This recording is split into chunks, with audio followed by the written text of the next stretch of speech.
Vitality. Vitality Unfiltered. Unfiltered. With David Bauder. Welcome back to another episode of Vitality Unfiltered. I'm Dave Bauder, your host today, and with me is Dr. Alicia Sanderson, double board certified head, neck, and facial plastic surgeon. Today's topic, we're going to be exploring facelifts. This is a super confusing topic to the average listener because there's so many options and so many big words that are used to describe this. So with us today, Dr. Sanderson, she's going to help break this down for us so we all can understand. Dr. Sanderson?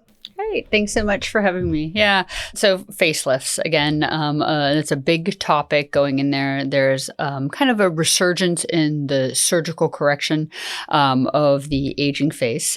Things kind of go in a sine wave pattern where people have wanted more conservative, less surgical options, but there's always been a need for, surgical reconstruction of the face. So in other episodes, we talked about non-surgical options of treating the aging face. So we'll kind of focus a little bit about the options for surgical facelifts and kind of break down the different types of facelifts out there, what patients need, and what you should be looking for if you're thinking about, getting a facelift done.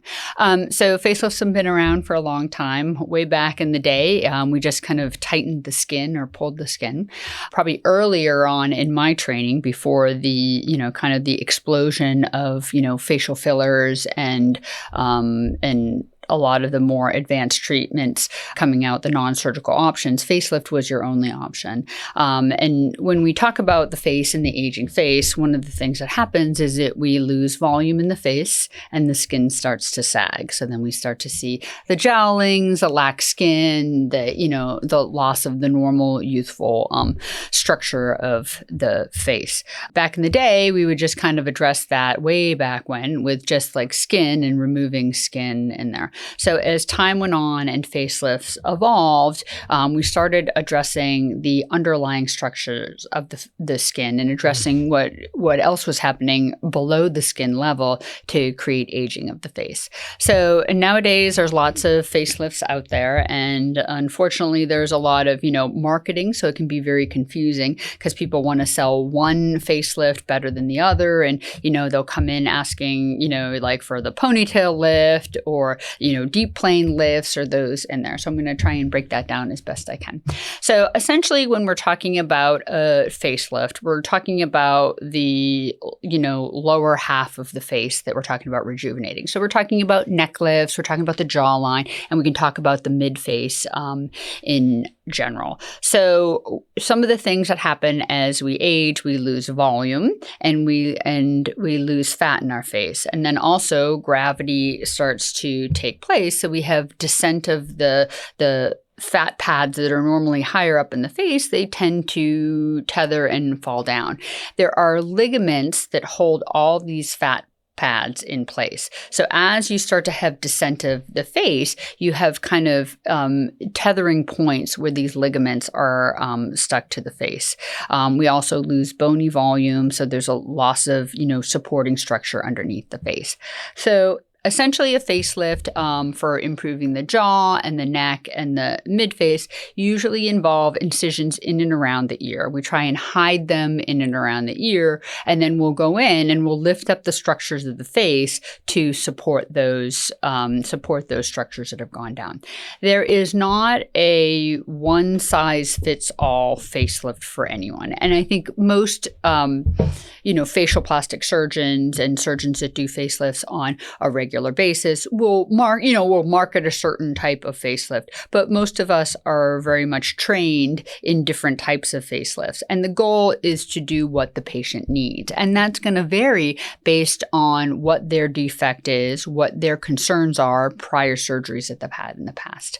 So common facelifts that are out there are that we call a SMAS facelift, which is a superficial muscular aponeurosis system. So there is connective tissue that encompasses all the muscles of the face. And so that is continuous with the neck muscles, the platysma muscle in there.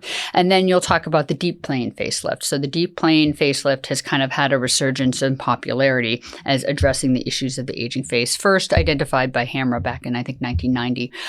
It came in there. But that's going to be something that's going to address more of the nasolabial folds and the fat pads in the cheeks. Hammer then came back later and talked about a composite facelift that also involved the muscles around the eyes as they sag. So the most important thing, when assessing what type of a facelift somebody needs is figuring out what they need. So if somebody comes in and they have good facial volume, either because they haven't lost their facial volume or because they've had fillers to their face, and they're just, kind of concerned about jowling in the neck, they're otherwise thin, so they don't have a lot of heavy banding or fullness underneath their neck, they may be somebody who benefits from, lifting and tightening the SMAS or the superficial muscular aponeurosa around there. So that lift may be something to address the jawlines. Somebody who has more heaviness of the nasolabial fold and wants more lifting of the mid-cheek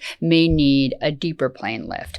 But if somebody doesn't have a lot of mid-face, descent, or they've had fillers in their nasolabial folds and they don't need that addressed, they may be, better off with a less extensive dissection to go through there. Are they ever done together? Yep, absolutely. So, so they absolutely are done together, and they all can be done together, and different patients will get, they get whatever they need. So I think most, when you go and you meet a surgeon and you talk to them and you go over things with them, most of them are going to do the procedure that you need to have done. So I would not get caught up by any label of I need to have a deep plane versus SMAS or not doing that. Make sure that whoever you're talking to can correct the issues that you're concerned about. So if somebody does not need their mid-face lifted because they have plenty of, mid-face, then that may be somebody I, keep the dissection more lower and tightening in there. It all refers to the extent of the dissection. So once we lift up the skin, a certain component of the skin, and then we go in and we start to lift up that superficial muscular aponeurosis. So all of them get that lifted up. The question is, how far do we need to go into the mid-face to loosen those ligaments and resuspend things? So when you're talking about true deep plane facelifts, it's about releasing a lot of the ligaments that are tethering the face. So you go in and you elevate up the fat pads and the ligaments, and then you resuspend that tissue. It's going to be different for every person, right? Some people, their ligaments are so lax that you don't need to release them, right? So you get in there and you lift up you lift up the plane that you're going through and you pull to lift, and everything kind of lifts at that moment. There are other ones where it's very tethered and you have to go in and kind of elevate a little bit more and do a little bit more of an extensive dissection to get that lift. So the most important part of all of that is don't get hung up on the name. Make sure that when you're talking about having a facelift is that you're addressing the issues that are most concerning to you. What kind of risks are associated with, and specifically the different areas? Is there a different risk associated with the different areas? Yep, sure is. So, common risks of surgeries include bleeding, or what we call a hematoma in there. You can have loss of skin in the facelifts. And then, very importantly, there's little nerves that control the muscles to the face. So those are all common aspects of the complications for surgery in there. So if you're doing a lot of skin dissection and lifting it up, and you're putting too much tension on the skin, that will put your high at risk of skin slough. Now that can happen in any facelift in there. When you're doing the deep plane lifts, you're going out, into the structures. Now, a skilled surgeon knows where the nerves are, right? Most of the nerves come on the underside of the muscle, but definitely you're in the risk. The more extensive you go into the face, the more dissection you do, there's little branches of those facial nerves that, come out, so they can be injured. So, the risks of the nerves are a component. Some people will argue that with the deep plane lift, you're preserving more of the skin, like the skin, so the less risk of skin slough, but you're still doing dissections in and around the ear, which is a common place that you have skin slough. And then so either of these procedures, I guess it just is, there's a lot of variability that goes into this, but some of them can be done outpatient. Correct. Without sedation, and some have to go to the hospital for full-on surgery. Yep. So what separates that out? Yeah. So there's some of it is patient preference. Like some patients would prefer to be completely asleep. If you have a high level of, anxiety or very anxious about that, you may be more comfortable with being completely asleep. A lot of the facelifts can be done as an outpatient procedure. A lot of times we'll give you a, oral medication like Percocet and Valium that keeps you calm, but you definitely can anesthetize or numb the whole area with the local anesthesia. So a lot of this can be done under local, and it can be safely done under locally. So barring patient preference of what they would like to do, some of the things that would push me to go into an operating room or into the hospital is if you need a more extensive dissection. So if you are doing a lot of very advanced, you need a lot of lifting, if you need to do a lot of work underneath the chin. So some of the, one of the things I didn't touch on before is addressing the anterior part of the neck and, and sewing the muscle of the neck together in the front area. You have bigger flaps, more extensive dissection. So sometimes if you have a really heavy neckline, less forgiving anatomy in that area where your hyoid bone's a little bit lower and you want to do a little bit more work, those patients may, if they're extensive, longer surgeries, they may be better done in an area where you have an anesthesia provider and they're under anesthesia. And that can be done at an outpatient same-day surgery center. They don't have to be admitted as an inpatient. And the recovery time on these? Yeah, most of them, again, I would say definitely a week of a little bit of discomfort, pain, swelling. You want to keep yourself out of the, out of society for a little bit because you may look a little bit rough. But depending on which surgery you decide to go with, either a less extensive dissection versus a heavy dissection, you're probably looking at a few more weeks if you're doing the more extensive things as far as swelling and recovery.